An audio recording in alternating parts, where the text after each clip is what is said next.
इसमें तो बहुत सारे अब मिसिंग है यार। अल्लाह, सब मिसिंग है। कैसे काम चलेगा सर? तो दोबारा भेजना पड़ेगा।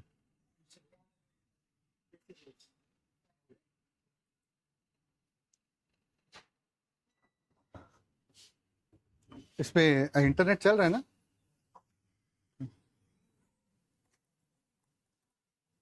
Okay, who wants to get up and summarize what I told you guys earlier?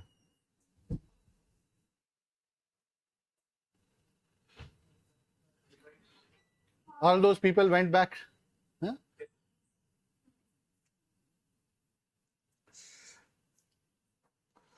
Okay, while we figure it out, why do you guys watch this thing?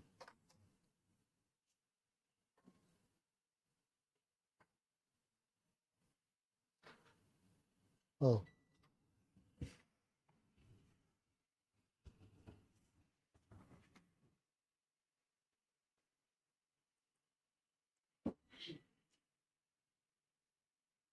Okay.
Okay, Lucky ji इसको लगा देंगे, आपको भेजा मैंने। मिला? हाँ, चेक करें। Okay. All right, let's till then. Is an effective technique to quantitatively determine the presence of a target sequence or gene in a sample. Up to date, qPCR is a... You guys can understand the beautiful English he's speaking? Okay, good. I have it at qPCR, 1.25. PCR, Okay. or real-time PCR is an effective technique to quantitatively determine the presence of a target sequence or gene in a sample. Up to date, qPCR is the gold standard method to test patients for viral infections such as COVID-19. For that, a swab is taken which may contain viral material. The RNA is extracted and reverse transcribed into DNA.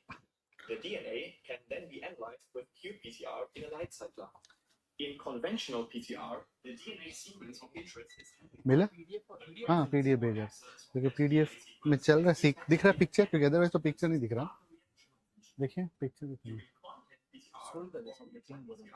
The accumulation of the amplification product is visualized with fluorescent reporters and the reaction progression is monitored. ठीक है, चलिए लगा दीजिए इसको। In qPCR, the product is therefore observed in a quantitative perspective. With each PCR cycle, the PCR product doubles, which can be detected at an increase in fluorescence. This generates a classic qPCR curve. The defined signal intensity has to be exceeded until the product is abundant enough so that the fluorescence is detectable over background. The cycle number at which enough amplified product has been accumulated to exceed that threshold is referred to as the CT value.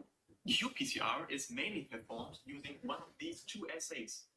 In the cyber-green assay, the fluorescent reporter is an intercalating dye that binds to double-stranded DNA. The Techman qPCR method works with probes specifically designed to bind the sequence of interest. Upon synthesis of the complementary DNA strand, the probe is cleaved, which results in a fluorescent signal. In the cyber-green qPCR method, one PCR cycle starts with the separation of the two DNA strands of the amplicon. During denaturation, the primers bind to their complementary parts, flanking the sequence of interest. The polymerase starts with the synthesis. The cyber-green dye binds the double-stranded DNA fragments, and the fluorescence is monitored after each cycle. In the Techman assay, short DNA probes are provided, which are attached to a fluorescent reporter at the 5' end. The reporter activity is suppressed by the 3' quencher as long as they are in near proximity. The strands separate in the denaturation step. After this, the primers can bind, and the Techman probes are designed to specifically bind in between the target sequence of the amplicon. The TAC DNA polymerase has a 5' exonuclease activity, which will chew away the target-specific probe. Cleavage of the Techman probe separates the reporter from the quencher, which leads to the emission of a fluorescent signal that can be detected after each cycle. In both assays, the increase of fluorescence along product amplification generates a curve. During gene expression analysis, multiple genes can be compared. The number of cycles after which the signal intensity reaches the threshold is shown as the CT value. The presence of gene 1 is detected after 21 cycles, whereas the presence of gene 2 is detected in cycle 25. In general, low CT values go along with high DNA concentrations, and high CT values mean that signals are detected late, indicating low DNA concentration. Quantitative PCR finds applications in various fields. It can be used for diagnostics to detect infections with pathogens, and it is frequently used for gene expression analysis. For more scientific content, check out the videos on this channel and make sure to subscribe to stay updated. Thanks. अम्मा बार-बार नींद से जाग रहा है, सर्दी खांसी अभी भी है। रात भर राहत के लिए विक्स लगाओ, इसमें। Hey, that was not to promote Vicks Vaporub, right? Okay. Huh? Google it, my friend. Okay. I just put the random, I said qPCR, I found the YouTube video in front of me, I just put it out there. Google has made these great resources for you guys. There are lots of people who work hard. That video would have taken him at least 3 or 5 hours to make, at least. And that's for you guys to learn, right? Please take advantage of it. In fact, I was going to tell you guys that please go and try to make these videos yourselves for a simple understanding of a simple thing, okay? Just pick something. In all this classroom that you're hearing from me, pick a small thing, okay? And go try to make a video. Just an audio, forget about video, and see how much effort it takes. It actually is very beneficial for your own knowledge, because once you start to speak and once you start to hear yourself, you're like, oh my God, I don't really make any sense. Okay? No, I'm not kidding, actually. Okay?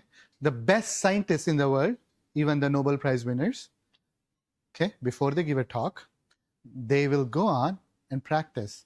I have a projector in my house, so whenever I have important talk, I should go and practice. I actually don't, but a lot of people do. Most people do. That's how you get better. You're not born in an English-speaking world, okay? But English-speaking is what happens in this current world, right? You need to be able to express yourself very well. Some of you are very good at it, and many of you are not. And, you know, like for example, for you, right? This is what's going to help you tremendously. Okay? So research scientist in my group who's like this, he's from IIT Guwahati, an amazing scientist, an amazing guy. I love having him in my lab. Okay? He works like 15, 16 hours a day. Really works very hard, knows everything about X-ray crystallography. He has published 43 papers. I had an X-ray crystallographer, right? 43 structures he has solved in 3 years of PhD.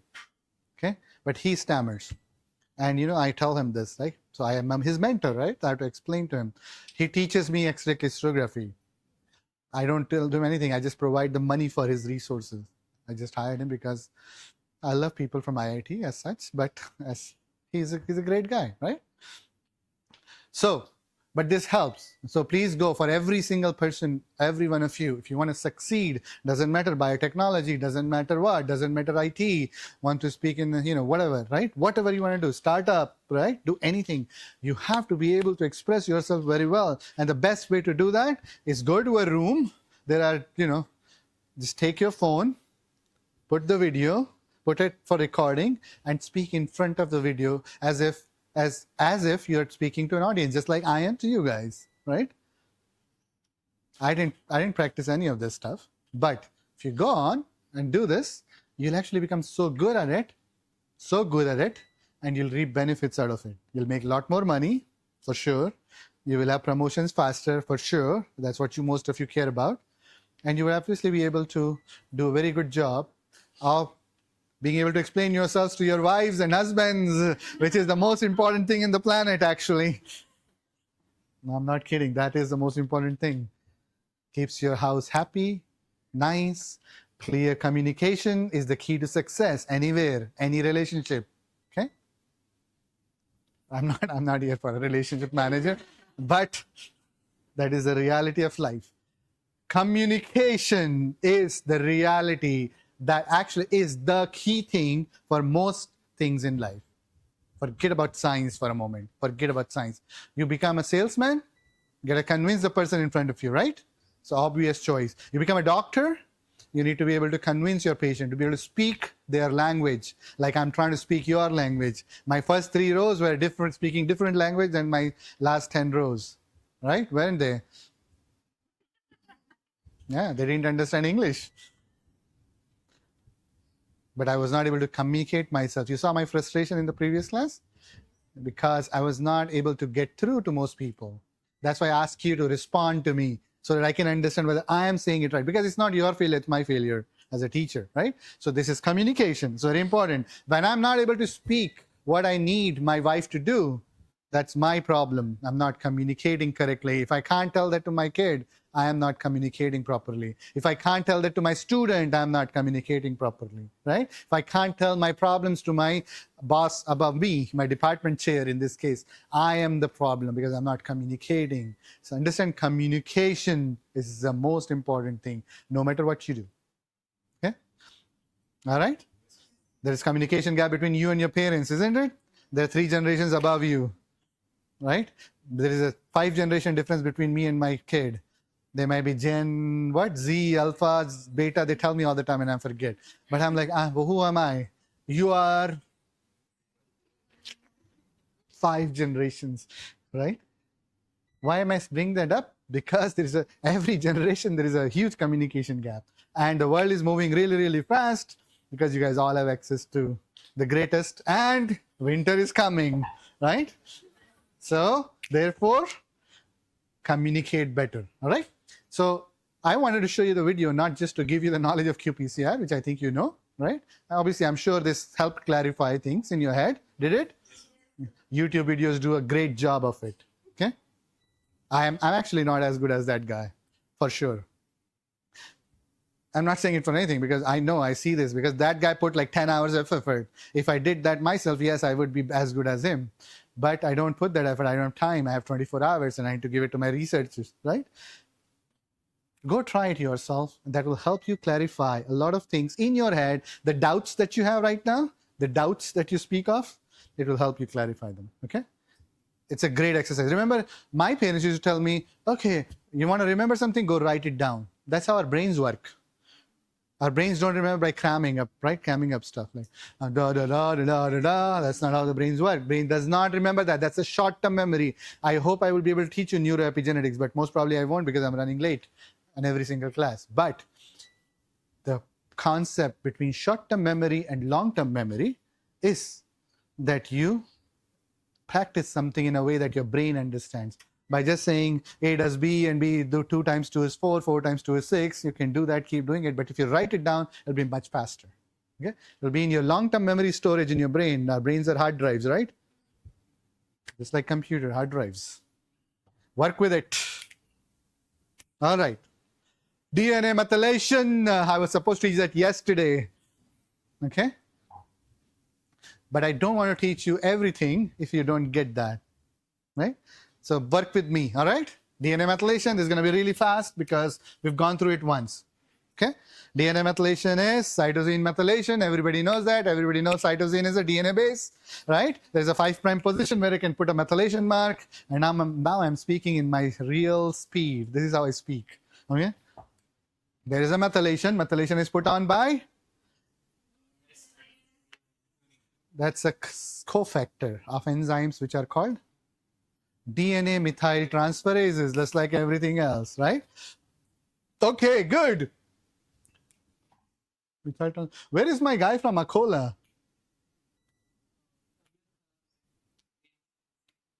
Oh, man. Okay. All right. My best wishes to him. All right. Methylation. Methylation is put on the 5' position. That's 5-methylcytosine. 5-methylcytosine is what we care about because that's 5 to 7% of all the methylation on DNA that's found, right? I don't know the exact number. The exact number changes between the cell type to cell type, so don't worry about the exact number. This is where we should leave away our legacy. We should just know there is a DNA methylation, which is substantial, okay? There are 3 enzymes, DNMT1, DNMT3A, 3B. I'll show you that in a second. They use S-adenosyl methionine, and while they do this in the process of conversion, the S-adenosyl methionine becomes SAH, S-adenosyl homocysteine, I think, okay?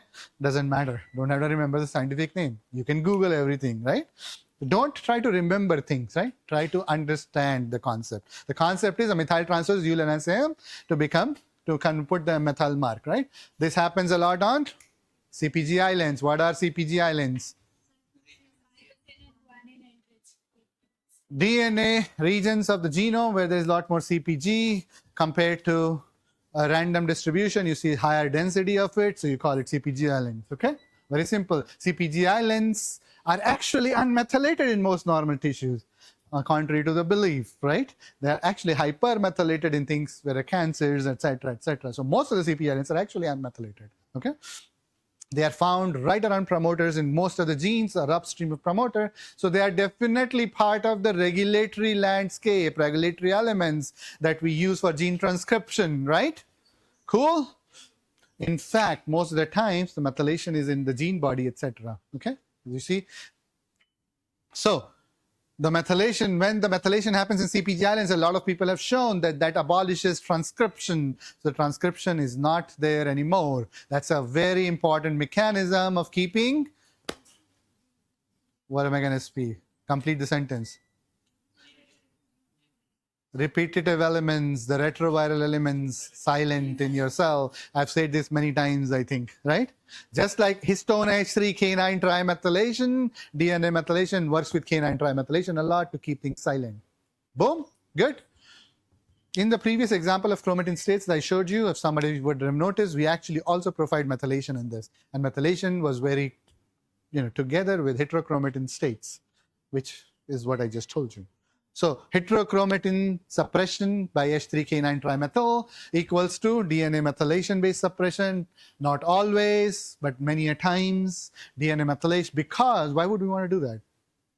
Anybody, any smart people out there? Why would we want to do that?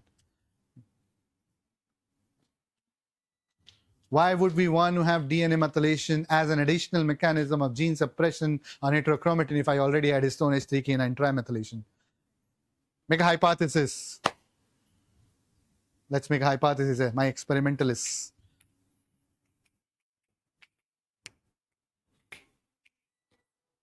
Anybody? There's no wrong answers, guys. Just speak up. Did you guess the question?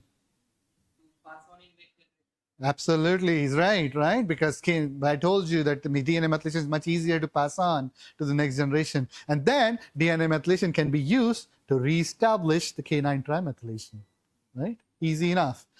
Cells are smart, the best engineers we've got, right?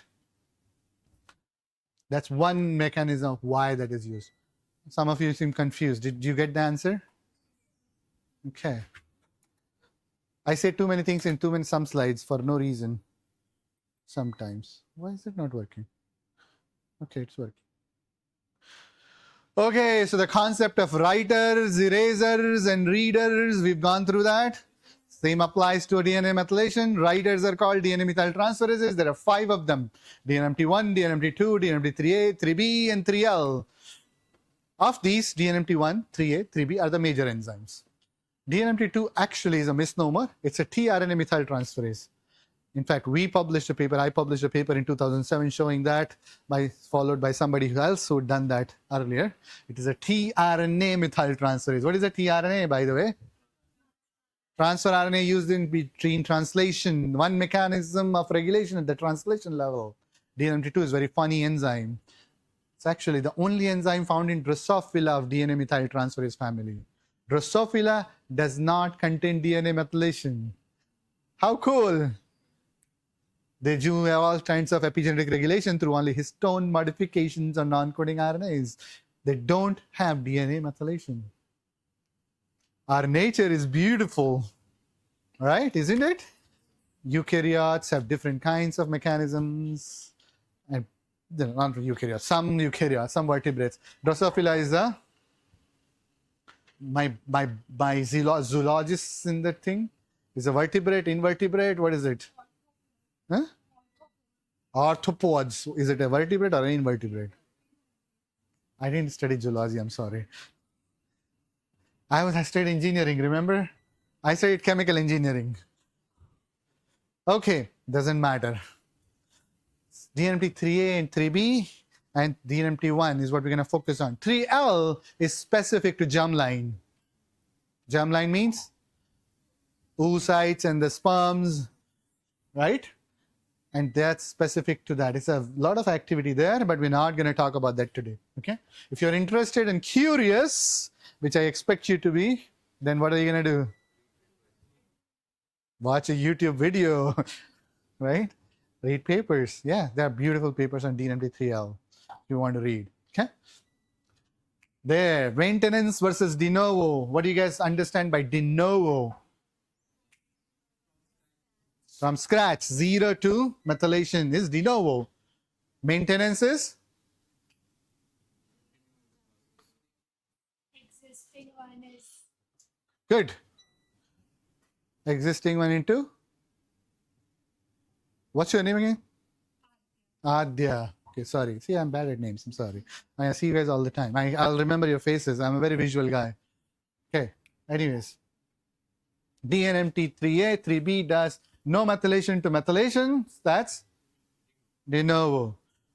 DNMT1, on the other hand, maintains methylation after replication. It's not as simple as that, but for now, that's good enough for you. Okay? On some genes, DNMT1 can do de novo. On sometimes DNMT3A can maintain some of the replication. But we'll not worry about that. I don't want to confused. Just imagine DNMT1 is my maintenance methyltransferase and DNMT3A, 3B is de novo. Got it? This does not work because I'm using a PDF. Oh, right. This is a complicated crystal structure. Who wants to explain this? You want to explain it. You are the crystallographer.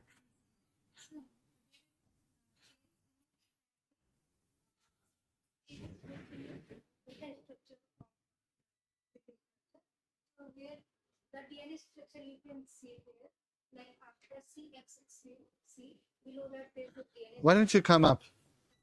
Go on and explain to the crowd. So this is the DNA, and from there this is the whole protein. And in that protein, this is methyltransferase enzyme.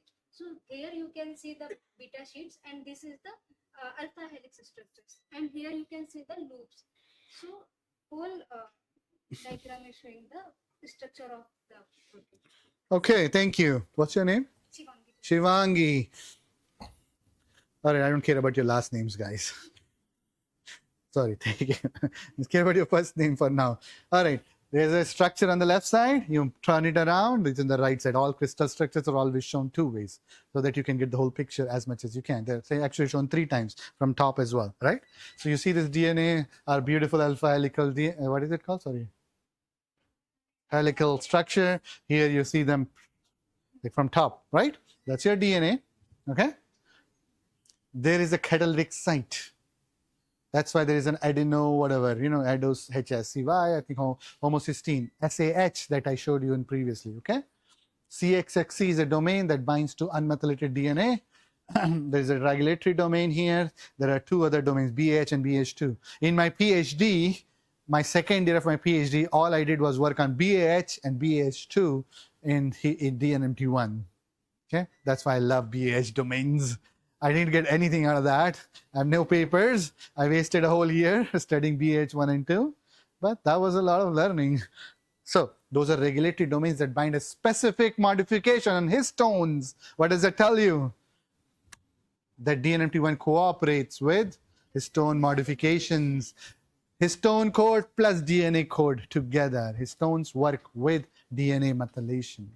DNA methyltransferases have domains that can read the mark on histones. Just what I want you to remember. No details, no nothing, okay? They remember specific histone modifications. They can read them and say, okay, I got this modification. I should do something here, right? That's how DNMT1 is recruited to a lot of chromatin templates. It's not just at the replication fork. It's actually also there in random chromatin modified places, okay? Not random, of course, specific. Got it?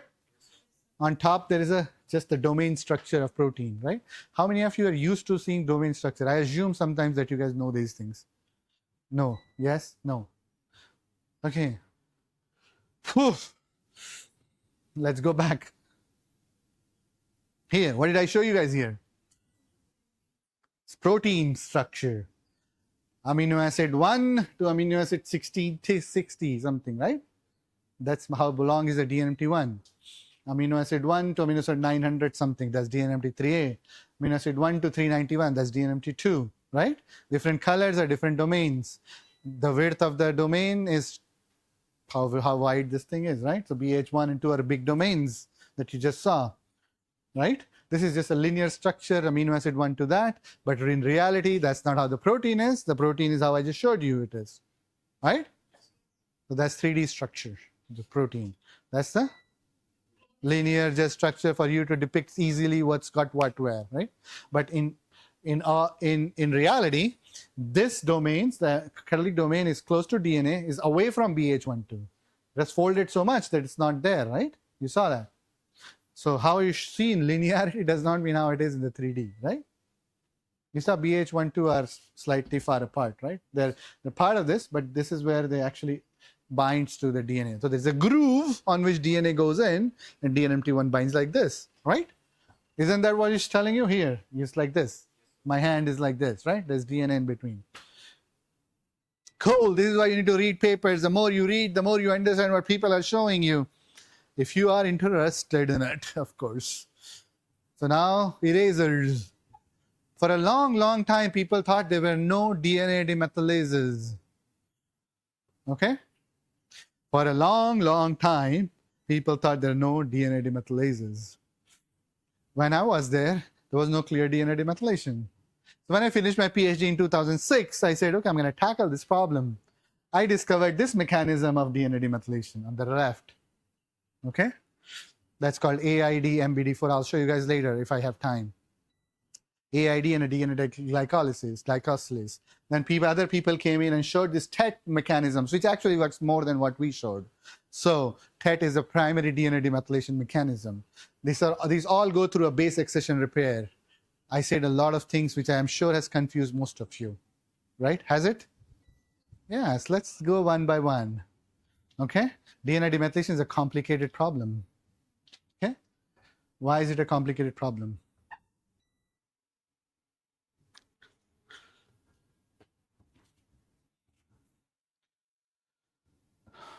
Because the energy barrier to remove a methyl mark directly is very, very big. So there is no enzymes that directly remove methyl mark from the cytosine, 5-methylcytosine. This marking, to remove this marking, where is this? Methyl, where is our methyl? Here, right?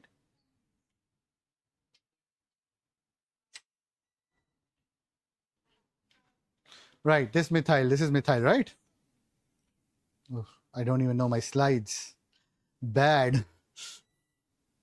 Okay, here's a methyl mark, right? That's a 5' position, right? So the methyl is not lifted here, but it is methyl. Okay, if you don't know how to read chemical structures, apparently I don't either. So the easier thing for this enzymes in itself is to deaminate it. So AID apobex are cytidine deaminases. So they remove this amine group on top. You see this? That group is removed, converted to an O, and that's what AID does. There's another enzyme that actually hydrosylates CH3. So it doesn't directly remove it because this bond energy is too high for any of the enzymes to do anything. Okay, that converts it to a 5-HMC hydroxymethyl cytosine. That converts then it does in a second step where it converts this to a 5-formoxycarbosyl, right? So this group change, you see this OH to this O, and I'm not a chemist by any means, so I'm just gonna make mistakes, but it's okay. Then it makes carboxy. Okay, so 5-hydroxy, pharmoxy, carboxy, and all of this can be converted back to a normal cytosine through an enzyme called TDG. That's called thymine DNA glycosylase. The one we found in our lab, our study was called MBD4, that has the same domain as TDG. Okay, that's a thymine DNA glycosylase. What does that even mean? Imagine I had a cytosine. It was base paired with guanine, right? C and G. So I converted C to by removing the deamination. In our study, we converted this to a thymine on the left because cytosine, when I deaminate it, becomes thymine. Now, cool, easy. But now I have a TG base pair in the DNA, which is a mismatch. So your DNA base pair excision repair will go and fix it up. TDG is the enzyme that does it. It's a C to T specific or T to G specific DNA glycosylase. Glycosylase are the enzymes that remove them and put them back on. Okay, got it? Okay, if you have time, I can show you our paper's work. I have the slides, but we'll see if that happens. Okay, but basically this is one mechanism, but TET is a primary mechanism, and that's been shown by many other groups, so I feel sad, but that's okay. All right, I was not 100% right. TET enzymes are primarily called DNA demethylases right now, but they're not actually DNA demethylases. They're the first step in DNA demethylation process, just like AIDs. Okay, all right, got it? Is there any immunologist in the team? No? Oh. So I won't bring up the point I was going to make because that will take time. Okay. How do I go full screen? Here, I think, right? Oh, wonderful. Good? This is a little complicated. Was it? No? Ah, Indians are good at chemistry, I think.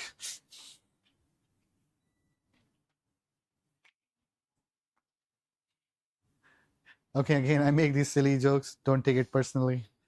Okay. Okay. Then readers, right? We talked about erasers and the writers, and we're going to talk about erasers. Well, we're going to talk about readers, I'm sorry. Readers have this domain called methyl binding domain, for a lack of a better word. How non-creative, right? MBD, methyl binding domains, proteins that read 5-methyl cytosine are called MBD proteins, for lack of a better word. MBDs, MBD 1, 2, 3, 4, 5, 6. Lots of MBDs out there. MECP2 on top does contain an MBD domain. And I'll talk about MECP2 later. It's a very interesting enzyme, very relevant for neuroepigenetics. Okay? A syndrome called Rett syndrome has MECP2 deletions. Okay? Anyways, talk about that later. MBD domains are the ones that read the methyl mark and then relay the signal, right? What are readers meant to do? Meant to read and say, boom, next step. Relay, race, right? We know the relay race. Relay race, everybody has to catch the baton, right? Pass on the baton. Readers pass on the batons from one to the next. Cool? On the bottom are some other proteins that have got MBD domains in them. Set DB1, I mentioned that earlier. For those keen observers in the crowd, can you tell me what set DB1 does? I mentioned it twice at least in each lecture earlier. It's okay if you don't, it's fine. Set DB1 and set DB2 have a set domain, guys. What does set domain do? I mentioned that yesterday in histone methylation space. Too much to read, too much to capture, too much epigenetics in your brain. Set domain is a histone methyl H3K4 methyl transferase or H3K. It does methylation. Lysine methyl transferase domain. Most lysine methyl transferase domains have set domain in them, right? Set DB1 and 2 are histone H3K9 trimethylation enzymes. How cool is that? Can you connect the dots in your brain now? What? Why would you do that? How can you connect the dots? Why is that important?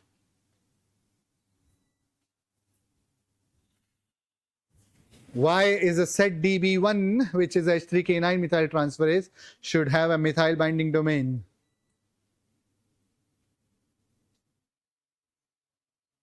I'm going too fast.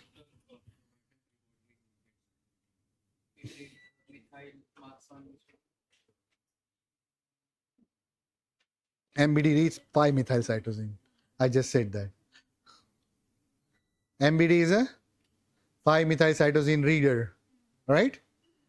Should we recapture everything that we just said? I'm sorry. Did you guys get what I said? What is an MBD domain? A methyl binding domain. What does a methyl binding domain mean?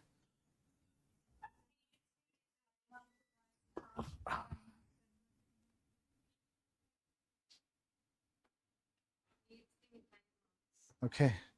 One of you stand up and tell me, what does MBD do? Anyone? That's okay. What does an MBD domain do? Don't get confused. I'm just asking the same question. Not a big deal. Why are you looking confused? And then relays the signal of methyl marks. Okay. It reads what? 5-methyl cytosine. Be specific. It reads 5-methyl cytosine. Right? Okay. So MBDs read 5-methyl cytosine, right? Set DB1 has a what domain? Beyond MBD, what domain does it see? Do you see on the screen? Set domain. I'm just repeating what I said earlier. I'm not asking you something new. I'm just trying to process it in your brain. Because remember, the neurologist said my brain works faster than yours. Right? So I'm trying to slow myself down. I'm sorry. Just kidding. Set domain. What does set domain do? Mass histone methylation. Histone H3K9 methylation in this case. So if I read a DNA 5-methyl cytosine and marks H3K9 methylation, where will I use this enzyme?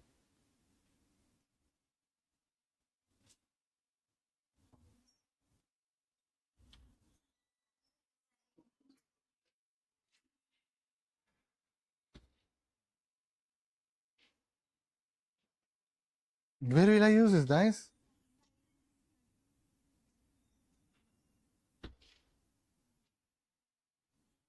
Okay, हमने अभी क्या बात की थोड़ी देर पहले?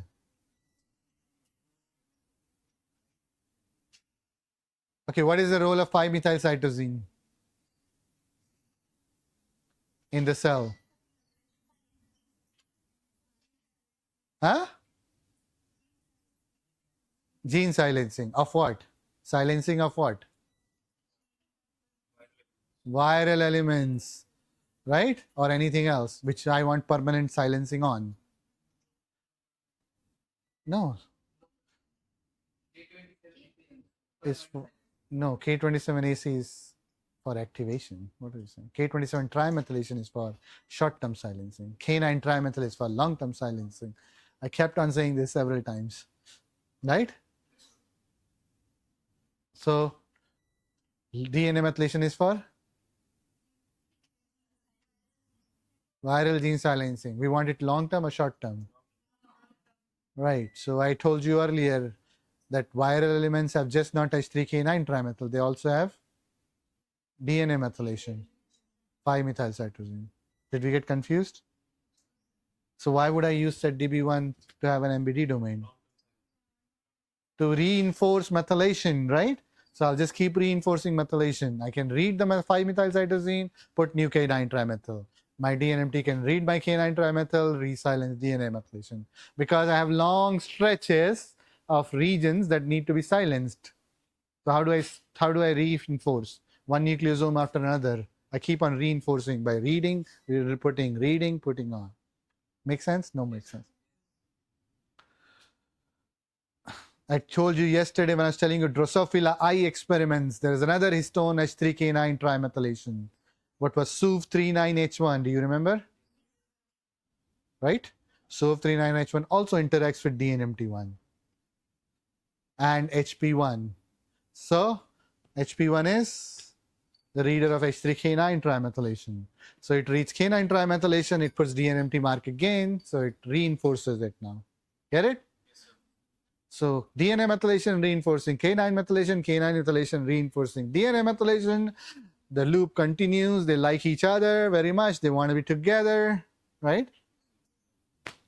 Get it? And we established that that's important so that we can transmit from one generation to next.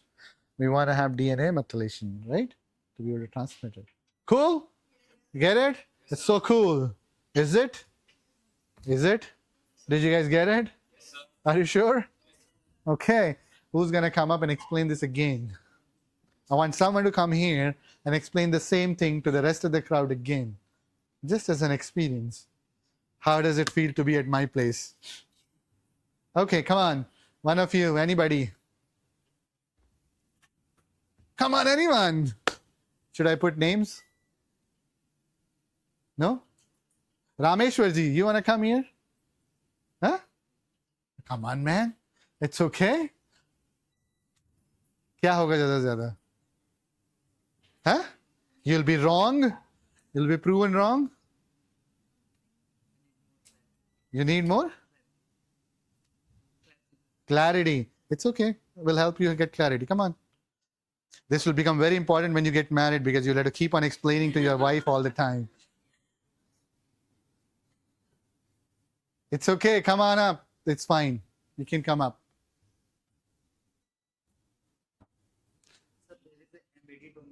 Come here. And don't explain to sir. Explain to the crowd.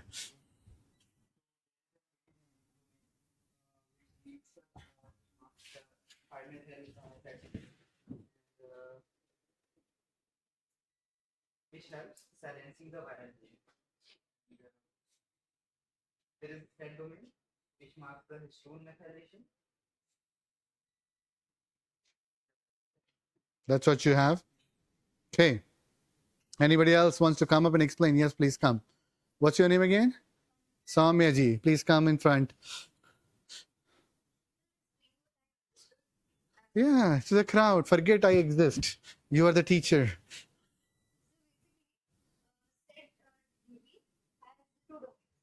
One is the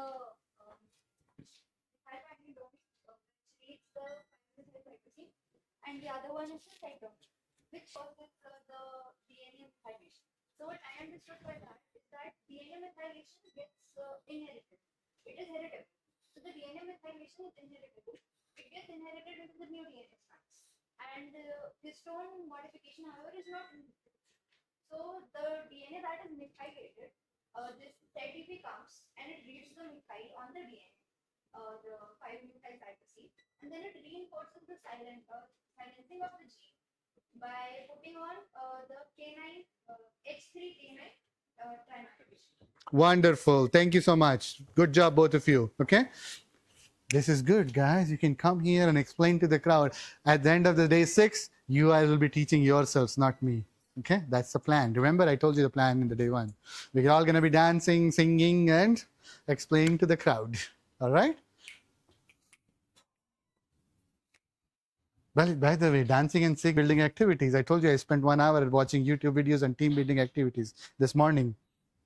that indeed do team building. We're a team together. We're solving a problem of epigenetics in this world and building new epigenetic therapies. I hope at the end of it, I'm able to convince some of you to follow a career in epigenetics and build some therapies for cancer patients, right?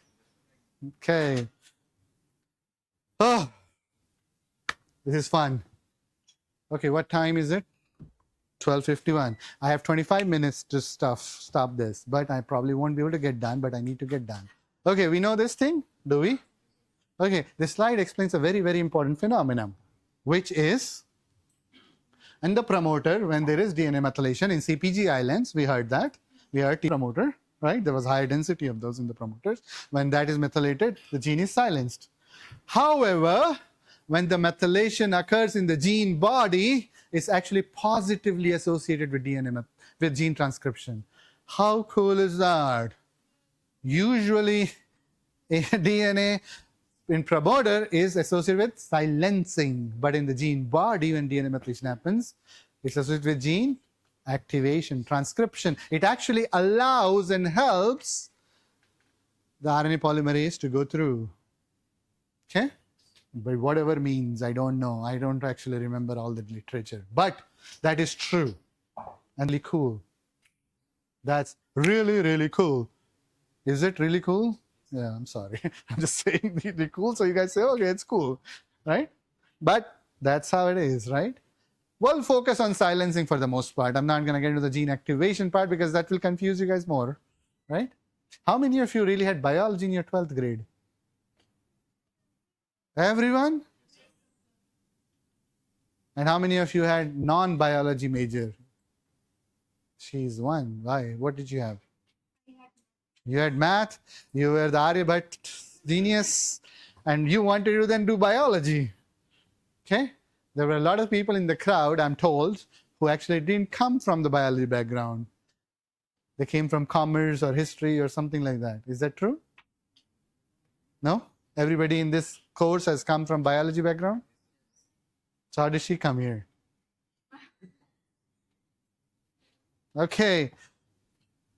How does DNA methylation lead to gene silencing? That's the next question one asks. We actually figured that out a lot, right? Already? So, what does happen is what we read. Methylated DNA can be bound by proteins named as methyl binding proteins. They recruit chromatin remodeling complexes. Nerves, some of them, nerve proteins are actually do have MBD domain in them. We didn't talk about it.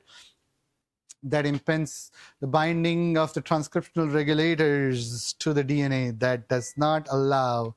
Okay, why does that even matter? Why I was showing you this? MBD recruits a complex that has histone deacetylase in it that removes the acetylation. And what happens when you remove the acetylation? Genes are silenced, right? Because when you have acetylation, it recruits the TADA binding factors to be able to come or RNA polymer, da da da da da da. I guess we've heard that earlier. Okay. Crosstalk between DNA methylation and histone modifications. I just explained, and you guys, did a great job coming here and explaining how DNA methylation and histone modifications may have crosstalks to each other. There is more to it, of course, which is what I was showing you here. So we talked about DNA methylation, recruiting HTACs. So DNMT, DNMT1 specifically, and 3A, 3B, when you purify the complex. So okay, one important, very important concept in all chromatin biology is protein complexes. What does that mean? That means that most of the chromatin proteins don't function alone. They interact with lots of other proteins and make a big complex of multiple proteins. Almost all chromatin proteins, almost, or many of them at least, actually reside in complexes. That's a very important part of the biology, right? Because they interact with other enzymes with whom they function together. That's why MBD proteins or DNMT proteins interacting with histone deacetylases is a very important concept. Okay? Did I say something that didn't go through? Did it go through your heads? Right? Because when I have DNA methylation, I don't want acetylation in the gene promoters, right? Because if there was acetylation, it will want to activate the gene. So I want deacetylation, right? Deacetylation happens when we put the methylation marks. Okay, that's one mechanism. There is other mechanism I told you earlier. HP1 that reads the histone H3K9 trimethylation actually recruits a histone methyl transferase called SUV39H1. I was sitting here and telling you guys that, right? That then puts the rest of the marking. So all of you guys got that. So basically what I want you to understand is there are readings of the histone like 5MC, which is the DNA methylation. Those readers will recruit the H3K9 trimethylation, or we'll have the domains like Z domains to make H3K9 and vice versa. Meaning proteins that have that read K9 trimethyl like HP1 will recruit SUV39 and SUV39 will recruit DNMT to actually get the silencing. This is very important because the silencing happens at many nucleosomes. You see multiple nucleosomes there, right? The nucleosomes get compacted because we don't want any transcription going on, but we want the whole series of nucleosomes to be marked. Okay, so therefore the reinforcing is critical to have a series of nucleosomes being marked by multiple of these. Okay, did you see that in the thing that I was showing you earlier? K27 trimethyl was a long stretch in the data that I showed you on my own, right? And the acetylation was specific, right? Was one peak, and I talked about this yesterday as well. So activation marks are specific, they're peaky, they're in one nucleosome or two nucleosomes next to each other. Whereas the repression marks are in long stretches. They just they just do their job like, okay, no more, I don't want anyone else come in. The closed doors for transcription is, right? That's this. So they compact them, they mark all of them to keep on reinforcing. It's important for permanent silencing of most things, okay? Cool? Remember that concept. That's very simple. Okay, I think we just talked about this in another way. This is the most simpler format of that same expression. Okay, so 39 recruits DNMT3A, DNMT1, they'll come, HP1 will bind. So I'm talking about the right side of this. Okay, and then HP1 will recruit K9 trimethylation, and then we'll keep going. Major satellites are repeat elements. Okay, the retroviral repeat elements. They're called lines burst. I don't know what N is for. Elements of sorts, lines and signs. So if you go on and read about it, I can send some documents on that. Okay, but you get the concept. The concept is very simple. Histone methylation and DNA methylation will crosstalk each other, set up permanent silencing by reinforcing the marks. That's all I want you to get. That's your take-home message. Boom. Okay, you don't need to remember the enzyme names and that will all come through Googles, right? As long as you know the concept. Okay, all right. So what have we learned so far in DNA methylation? Somebody wants to summarize? 5 sentences. 1 sentence each. I want 5 of you to stand up and tell me what we've learned in last 30 minutes. We have spoken for almost 50 minutes. I'm sorry, I thought it was 30. Okay. Can people want to summarize? Yeah, go ahead. 1 sentence each. Very good. Now I want someone else. On the back, can you stand up and say 1 sentence about what you've learned in last 50 minutes?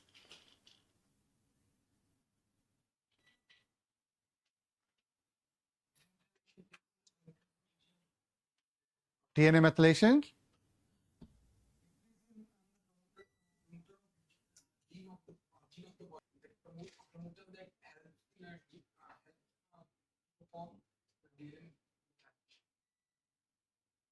Okay, I didn't understand what you said. I'm sorry. Say that again, please. Apologies. Does anybody else understand what he said? Can you please? Okay. Are you saying that DNA methylation happens on gene bodies? Okay. It does happen in gene bodies. It's positively associated with gene transcription. Okay. Thank you. Somebody else. Not you, not you. You guys speak too much. I want people who don't speak. Sorry. Go on. You go on. Prachi.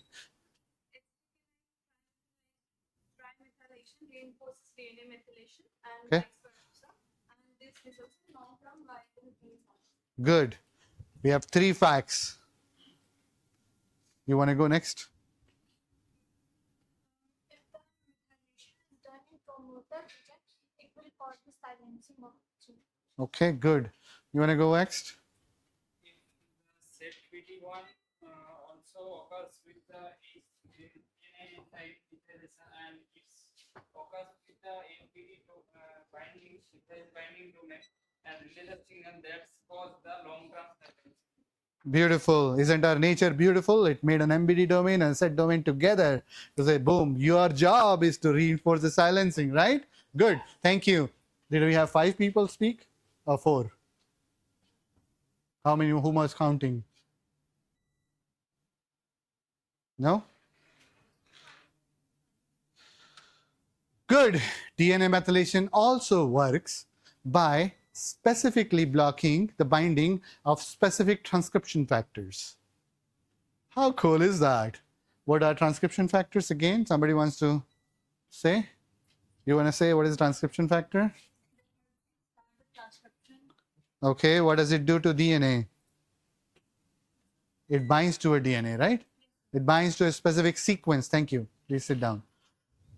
So transcription factors bind to specific DNA sequences. Now imagine that DNA sequence has CpG in it, right? So let's say a transcription factor X binds to CGTACG. Okay? CGACG. Got 2 CGs in the transcription factor bind site. And if it's methylated, that may not allow that transcription factor to bind. How cool is that? That's brilliant. CTCF is one of them. CTCF. It's a very, very, very, very important transcription factor in our cells. It is the transcription factor that creates basics of 3D chromatin structure, which we were supposed to learn today, by the way. DNA methylation was yesterday's topic. Okay? Cool? CTCF. CTCF binding site has CpG in it. So when it is methylated, CpG cannot, CTCF cannot bind to it. Now what is CTCF? I said CTCF is a very, very, very, very 5 times very important transcription factor, right?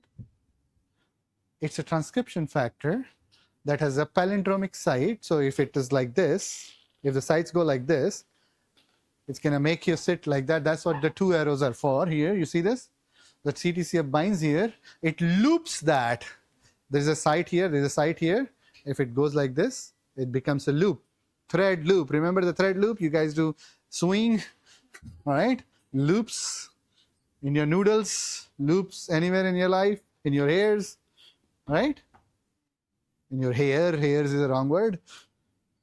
Loops, right? That's the basics of a 3D chromatin structure, right? We had learned this a little bit earlier. Did we learn it? Yeah. Looping is critical for enhancer come close to promoter, right? Looping is a basics, a 3D chromatin structure, which is going to make our complicated 10 nanometer fibers and 30 nanometer fibers and the 300 nanometer fibers at some point in life, right? We'll learn about that later. Hopefully after lunch if you have time. But CTCF does what? Looping. So if DNA is methylated, it cannot loop anymore because CTCF cannot bind. So your 3D structure is messed up. Your cell does not know how to fold your DNA properly. Very, very, very important property of DNA methylation.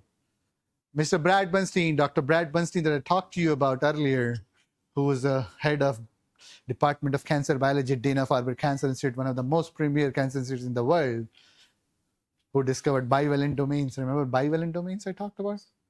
Yeah.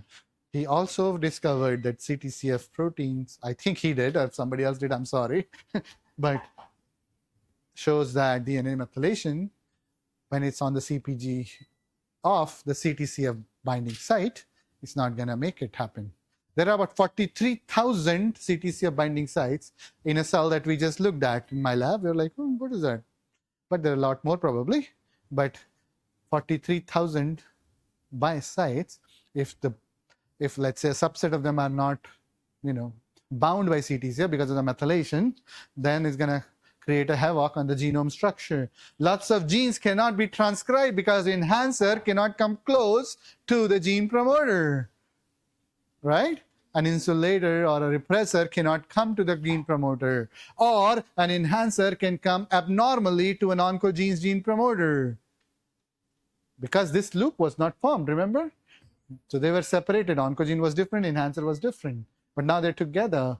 And now we got the enhancer to loop to the gene promoter, and oncogene is expressed, and my cancer is formed. A beautiful epigenetic mechanism of gene activation for oncogenes.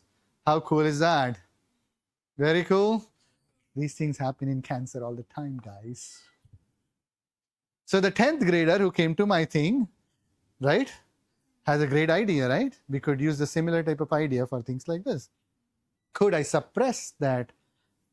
Could I change that CTCF binding in a way now to move the enhancer away from the oncogene again in a cancer where there is this happen, right? All right, that's a possibility. Think about things that's possible, and then you can design a project and execute the project, test your hypothesis, publish a paper, and you get your PhD. Right? You become famous and you go on to the next thing, and a company hires you and you make $300,000 in a company as a research scientist. Your life is set. As simple as that. Right? I'm not kidding. This is real stuff, guys. The guy who published that paper is probably making a lot of money somewhere, a decent amount of money somewhere, to make his living, and has the joy of discovery. At the end of his life, he would have said, okay, I found a nice mechanism that somebody went around and used to make a drug that's curing patients. Wouldn't that be cool? Right? Okay, all right. I bring it back to the drug discovery all the time because I want you guys to think about it, okay? This is just not about understanding mechanism. Understanding mechanism is a great satisfaction as a scientist, advancing the knowledge, but somebody's got to go and use that knowledge to make a thing that helps a patient, right? After all, we're doing it for ourselves, right? The human race, the humanity, remember? No bombing, humanities. Humanity is a better thing to do. My job as a scientist or as a mentor is to tell you guys to be human first. For being religious, human first. We're born a human. We could have been born in a family of religion X versus Y versus Z. We didn't choose where we were born, right? There was no mistake of ours in where we were born. So we should not hold ourselves accountable to be. I could have my belief that makes me happy, but I shouldn't be the guy who says, okay, this is the best religion out there. Why am I against so much religion? Religion is the cause of most deaths that happen in this world, and I work my ass off for saving people, right? A cancer that happens only for 1,500 people, and then I see an event where a missile goes and kills 1,000 people. I feel sad because I put all that hard work to save 1,500 people, and that missile killed 1,000 kids who could have gone on to become next Elon Musk or next Jeff Bezos, and life would be different. Earth would be different. Maybe Mars would be different, right? But we kill people. To think that my religion is better than yours, unfortunate, very unfortunate. Please don't do that when you grow up. Well, you're grown up, but teach your kids not to do that. That's more important, because we pass our learnings to our generations after generations after generations, right? I was born in a family that believes in RSS, right? I went to Shakha all the time. I love the discipline they teach. But if they teach me anti-Muslim rhetoric, I do not like it.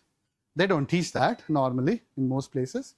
But if other people interpret that as a rhetoric to go against a certain religion, I do not like it, because I believe in humanity. Humanity first, right? Okay, teach that to your kids, guys. That's the most important thing. The more people who teach that to their kids, the world will be a better place for us to live, for the next generation to live. There'll be less cloud buzz. Sorry. Okay, DNA methylation is really, really important. No, it goes without saying, right? When you make a DNMT1 knockout mice, they die at E3 9.5. Okay. When you make a DNMT3A mouse, 3A, 3B double mice, they also die, I think. or whatever is the side 3C, everybody dies at some point. Because in DNMT1 knockout mice, the IAP transposon, it says, this is Mr. Arpan's slide, I'm sorry, Dr. Arpan's slide, don't quote me for it, but he says that retroviral element IAP transposon is now active because DNA methylation is no more. The ret transposon goes everywhere, flocks around in the genomes, creates genome instability, and the embryo cannot survive anymore. True story, right? We just learned that this is critical for gene silencing of retroposons. What are retroposons? Retroposons are retroviral elements that know how to move into a genome. They can go to the next position, insert themselves there, and now cause genome instability, right? So the more there are more there out there, they're gonna do that thing, okay? Okay, DNMT1 knockout, DNMT3A knockout, DNMT3B knockout. Do you see the table? You can read the table. You all know how to read English. Very important in development. Cool? 3L, as I said earlier, is in germlines. So if you knock out 3L, the mice are born sterile. They cannot breed anymore. Cool, everything is critical. After all, we are animals who are born to breed, right? 3L is critical too. It does not have a methyltransferase activity. It just recruits 3A, 3B, and that does the methylation, just so you know. Okay? All right, that was really cool. I like that. That's where I started my PhD research. I worked on DNMT1 for a long time. I'll show you my research in a bit, if I have time.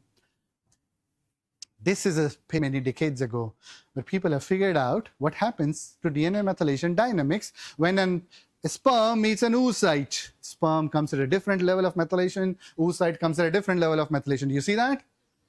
Okay, when the zygote becomes, when sperm meets egg and a zygote happens, they have a different level of methylation, okay?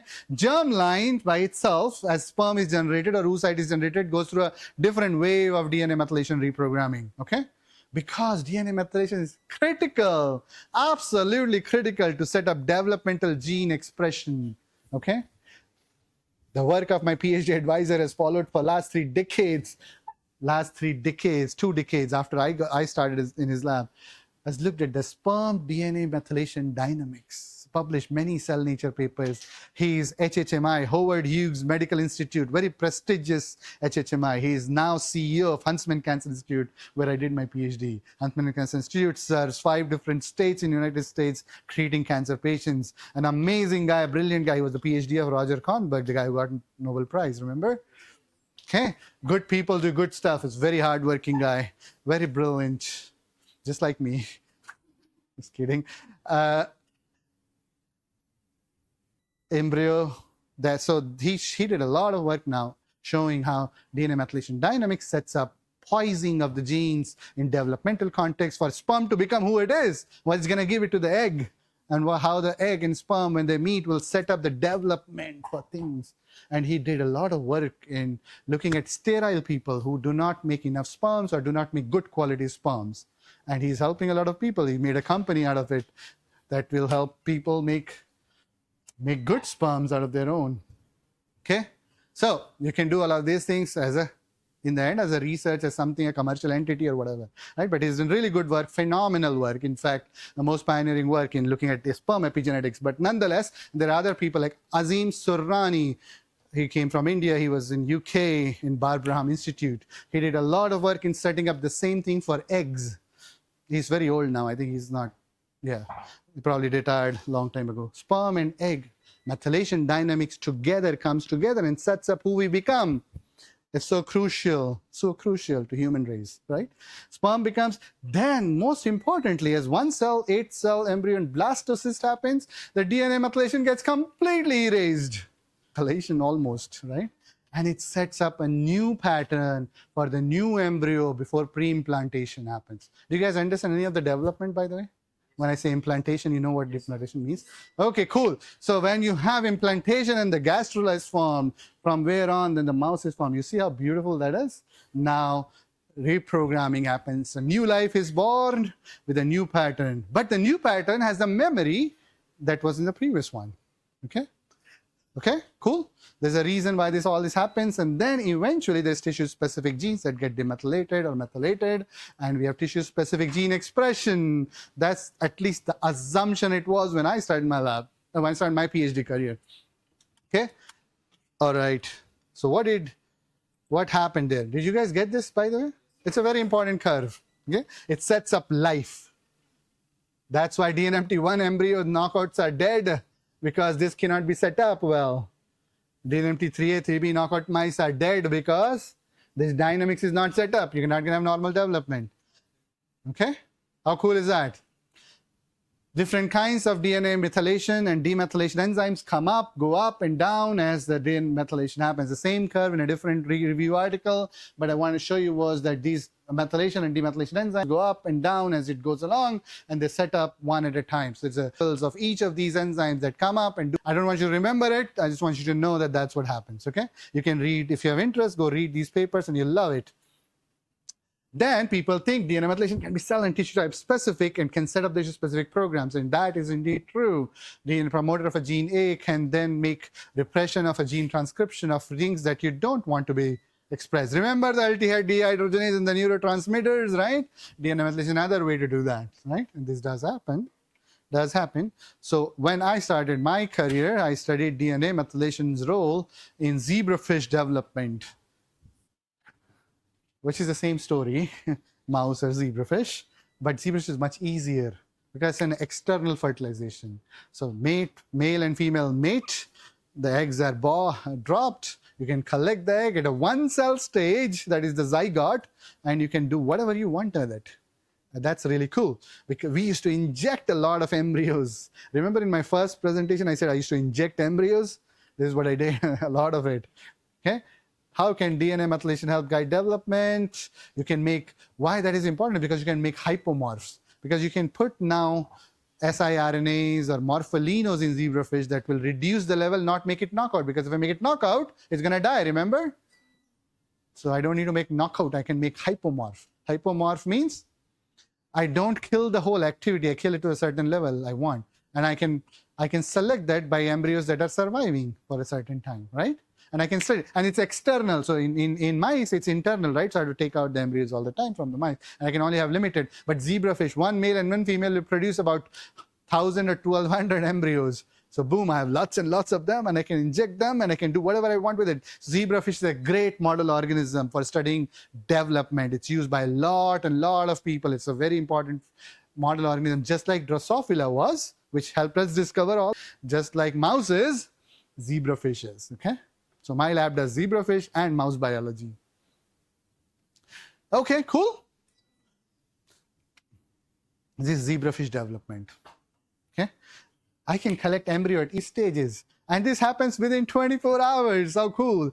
For 0 hours to next day morning, I have a fish from a zygote. How cool is that? I love it. Beautiful. Okay.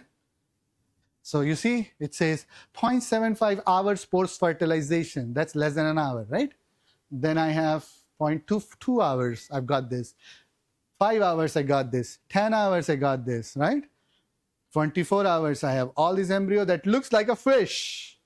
In 96 hours, I have got a fish that has developed intestines. I can study all the way if I want. Liver, it has a liver, it has intestine, it has excretion, it doesn't have, it has a heart.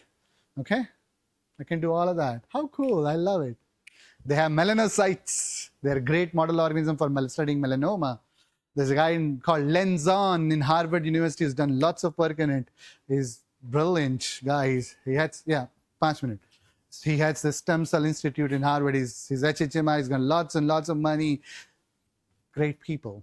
I'm just telling you scientist stories because I can motivate you to become one of those at some point. One of you going to become that, I'm successful in my hard work in this week. Okay, cool. That's motto of my life, is to educate as many people as I can, just like many of you, to do great things in life, because I have to train my next generation to do the right thing. If I don't do that, what's my life worth, right? Okay, cool. What's my education worth if I can't do that? Okay, good. And in 90 days, I can have a fish. In 1.5 months, I have a fish, which is like a fish. How cool, how cool. Isn't biology cool, guys? Okay. Okay, so then you can look at patterning, you can look at specialized phenotypes. I'm going to go through this really quickly. This is my PhD work when I used to take embryos and inject them and look for differentiation through something called whole mount in situ hybridization of RNAs. You guys heard that earlier? I said fluorescent in situ hybridization. Whole mount in situ is just the whole organism mounted, that's all. In situ hybridization is in situ hybridization. In situ means it takes place. Okay, so in the place where it is, so the IFABP gene which you see on top, IFABP, intestinal fatty acid binding, a very important enzyme secreted by your intestinal cells when their job right. They're differentiated into the cells you want them to be. That's all you need to remember. Okay, they have, you see the blue, like this is their intestines. Okay, you see the blue? You can close that if you want, but there's no more blue when you have DNMT1 knocked out. MO means morpholino. Morpholino, there's no more DNMT1 here. 90% of it is gone. You see, there is no more terminally differentiated intestines. They will die.